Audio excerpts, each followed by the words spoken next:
Саламатсыздарбы, урматтуу телекөрүүчүлөр. Бүгүнкү темабыз айтылуу айтышаарга жаактуудан теңи жок, кыргыздагы жеңи жок деген жеңи жок акын боюнча сөз кылабыз. Жеңи жок бул кандай акын болгон? Жеңи жок мурунку сабактарыбызда бир азын-оолак тааныштырып кеткенбиз. Жеңи жок негизинен Нурмолдонун шакирти болгон. Нурмолдонун шакирттеринен ушу бардыгы абдан атактуу акындар чыкты. Токтогул, Жеңи жок, Эшмамбет, Коргол төртөө тең кыргыздын поэзиясындагы, кыргыз поэзия антологиясындагы орду бар акындар деп айтсак болот. Ошолордун ичинен биз бүгүн Жеңи жокко токтолобуз. Жеңи жоктун өмүр таржымалыгы өтө кызык балдар. Себеби ал жаштайынан тоголок жетим калып, эки колу денеси эки колу аябай ала оорусу менен ооруп, элдин баары андан жийиркенип качып, анан акыры ошол таластагы болуш эптеп токойдон ары далда жерге алып барып көзүн тазалап өлтүрүп кой, элдин баарына жугат деп бир кишиге кошуп берет айылындагы. Ал киши ушунчалык жеңи жок, көрктүү, жакшынакай сулуу киши болгон экен, жаштайында дагы ого өтөр сүйкүмдүү болгон болуш керек. Баягынын көзүн жалдырап отуруп, жеңи жоктун өлтүрө албайт. Акыры ал айтат: ушул тоон ары ашып кетсең, тайларыңа барасың, тайкелериңе барып туруп жашынгын, мен сени өлтүрдүм деп көйнөгүңдү канга боеп, анан алып барып анын тынчытайын. А сен кечкиргичекти ушул ашууну ашып ал балам, тайкелериңе качып кет деп качырып жиберет. Жеңи жоктун кийимин бир кушту союп, анын менен канжалатып туруп, мынакей мен момундай кыйнап туруп өлтүрдүм, анан сизге күбө болсун деп кийимин алып койдум деп анан аны ишендирген экен. Жеңи жок ошо тоон ашып кетип, тайкелерине араң дегенде жетип, ошол тайкелеринде чоңоет. Тайкеси абдан ошол айылдагы билимдүү, маалымат кат тааныган киши болгондуктан ал дайыма жеңи жокко татыктуу билим берүүгө аракет кылат. Жакшы карайт. Жашы 14кө келип калганда ал ушунчалык комуздун боорун тырмалап отурасың, ушунчалык комузга кызыгасың, сенден кийин кандай адам чыгат, комуздун боорун тырмалап да жанбай каласыңбы балам деп кейит. Ошондо жеңи жок: мен негедир жан дүйнөм ушул комуз менен байланыштуу болуп атат, мен комузду да үйрөнүп таштабайынчы деп суранат. Бирок тайкеси: комуздун боорун тырмалап отуруп сен кандай кийин жанбагасың деп кейиген бойдон ага ишеним артпайт. Кийин анан жеңи жок чоңойгондо ушунчалык кара ыр деп коебуз, төкмө ырларды жамактап, куюлуштуруп төккөн абдан кыйын акын болуп чыга келет. Ал оюнда дайыма ушунчалык Нурмолдо менен жолугуп, ушул Нурмолдо менен бир айтышсам, саламдашсам деген көкүрөгүндө уялап жүргөн тилеги бар болчу. Бир күн анан күндөрдүн биринде ошол тилеги ишке ашып, Нурмолдо аттуу алдынан чыгат. Ассалому алейкум Нурмолдо деп эле ошол жерден саламдашуу ырын айтып төгүп киргенде Нурмолдо таң калат.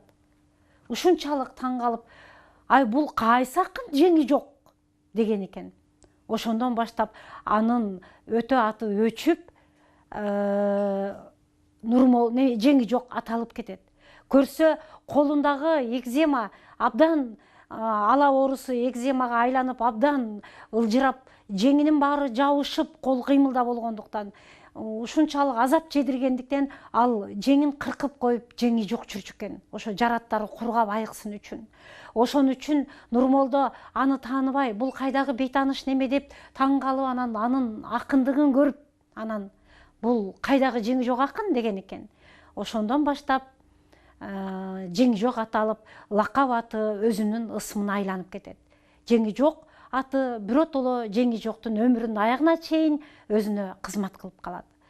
Жеңи жоктун айырмасы бул кара ырды кара нөшөрдөй төккөн, куюлуштуруп, ушунчалык ырларында философиялык мааниси терең ойлорду айта билген жаактуудан теңи жок акындардан жеңи жок ушунчалык кыйын болгон экен.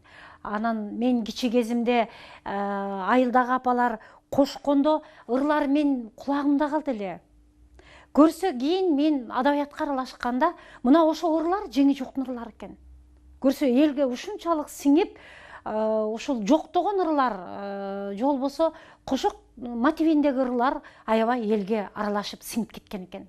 Мен кийин ошол ырлардын баардыгы жеңи жоктон тапканда мен абдан таң калдым. Жеңи жоктун ырлары элге абдан өтүмдүү, сиңимдүү, жугумдуу болгон экен. Эл өзү жакшы ырларды тандайт эмеспи?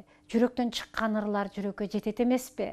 Мына ошондуктан жеңи жоктун ырлары Кыргызстандын түштүк бөлүгүндө, айрыкча Ош Жалал Абад өрөөнүндө кеңири тараган десек болот. Жеңи жок эр жеткенден кийин ал өзүнүн жактырып сүйгөнү көк сулуу болот. Бирок балдар, көк сулууга жетпей калат. Көк сулуу ушунчалык жанында жок сулуу, абдан келишимдүү кыз болгондуктан анын кудалап түшкөн, көзү түшкөн адамдары көп болуп, көп өтпөй эле бир бай абдан көп малды калыңга төлөп токолдукка алып кетип калат. Анан жеңи жок абдан ичинен сызып, зарыгып, ашыктык ырларын жаратып, көпкө чейин жүрүп калат. Анан өзү жашаган болуш айылындагы болуш айтат.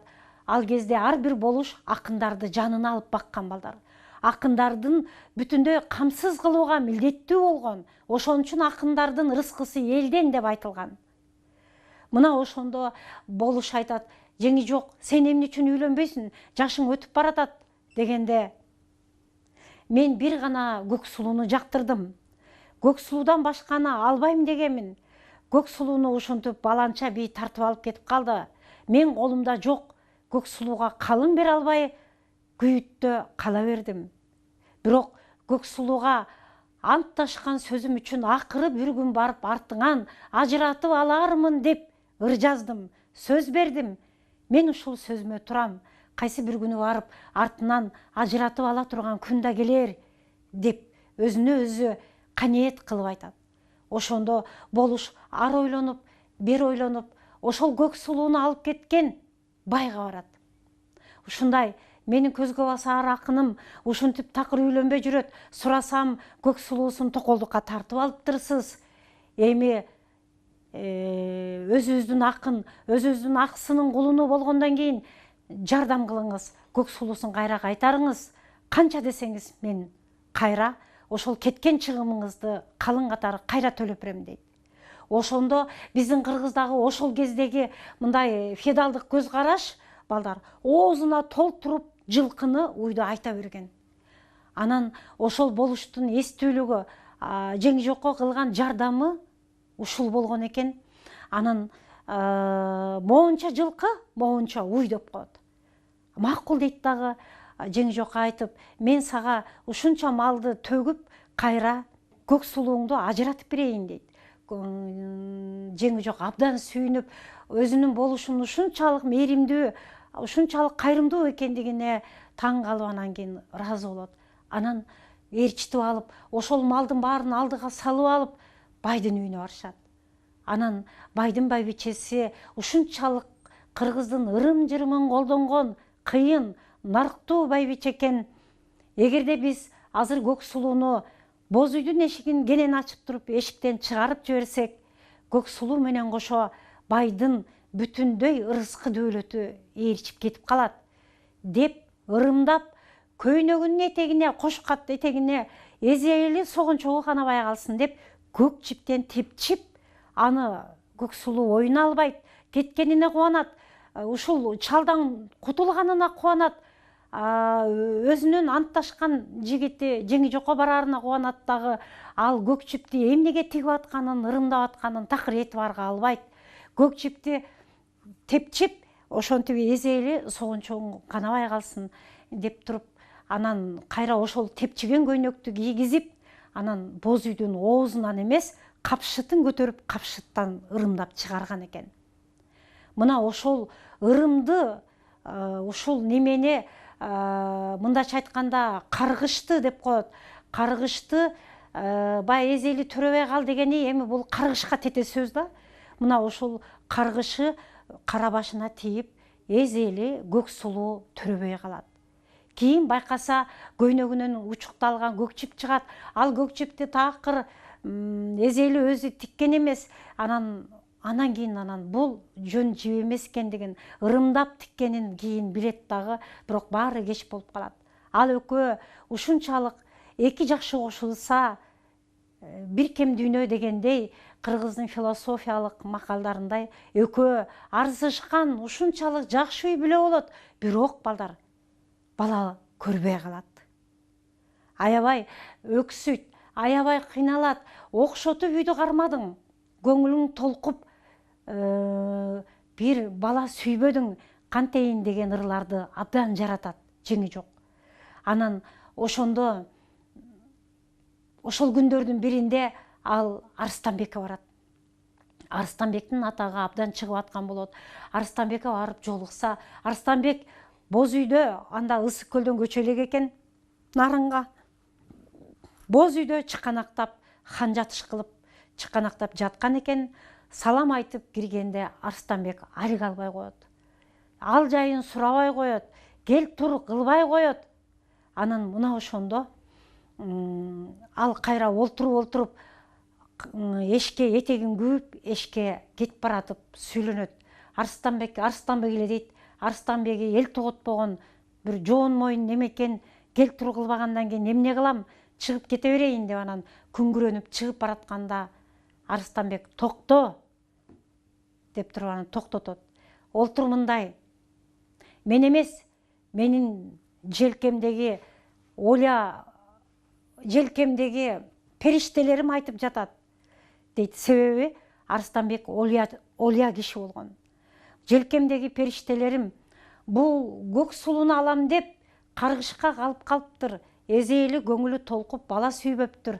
Мындан ары балалуу да болбойт деп айтып атат. Мен ошону айтып коеюн дейт. Дегенде анан кийин баягы көк тепчиген жип бекер эмес экен. Мына ошондуктан биз балалуу болбой калган турбайбызбы? Демек мен көк сулууну ажыратып алдым десем, көк сулууну каргышка калтырып ажыратып алган турбаймынбы деп өзү да кейип анан кетет экен. Мына ошентип алар ушунчалык көк сулуунун бала төрөбөй, бала сүйбөгөндүктөн ал өзүнүн ырларында балам жок деген ырлар түрмөгүн абдан көп жараткан. Мисал келтирип кетсек, оң колумда муунум жок. Бул дүйнөдөн мен өтсөм, ордумду басар уулум жок. Сол колумда каруум жок. Кайрылышта мүрзөмө кайрылып барар уулум жок деген ырларды ырдайт. Бир күн ат минип келатса, ээн жерде жалгыз дарак турат.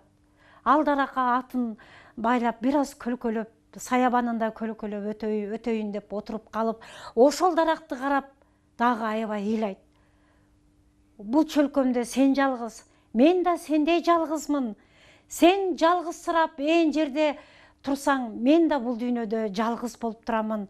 Артымда балам жок деп абдан кейип, ошол жалгыз теректи өзүнүн тагдырына салыштырып, кейип көпкө чейин ырларын төгүп, комузу менен турган болот. Мына ошол ырлары канчалык деңгээлде кагаз бетинде калды билбеймин, бирок ошол жалгыз даракты өзүнүн тагдырына окшоштуруп, ырга салып көпкө чейин кейип ырдаган экен.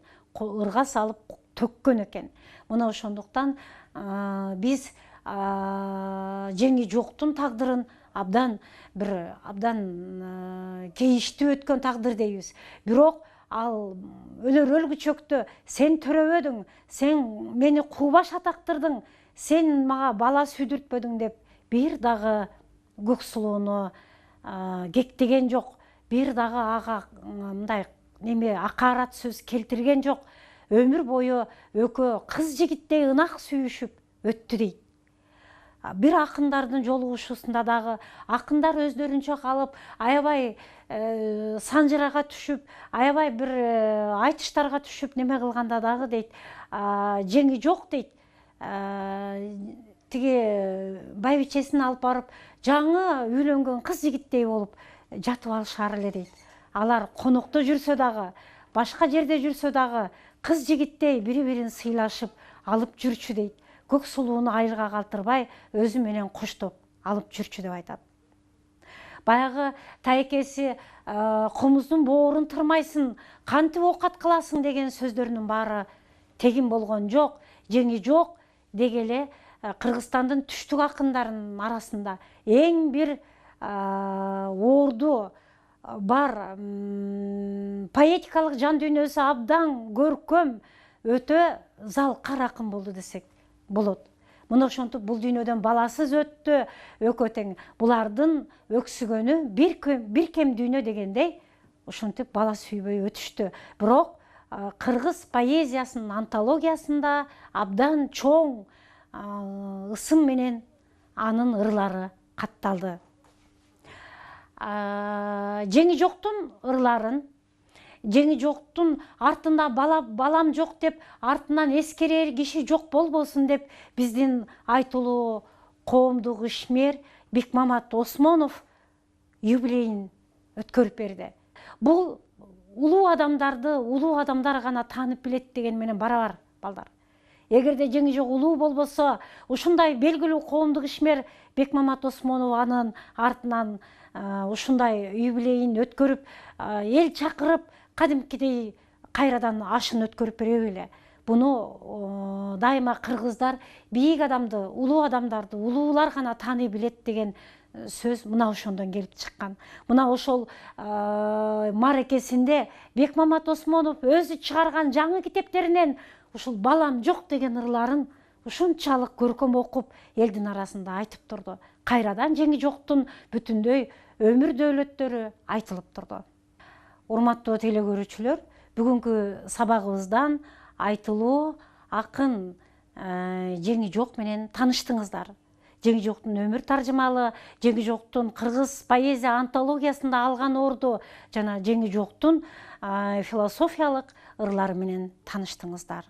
Кийинки сабактан жолугушканча саламатта болуңуздар.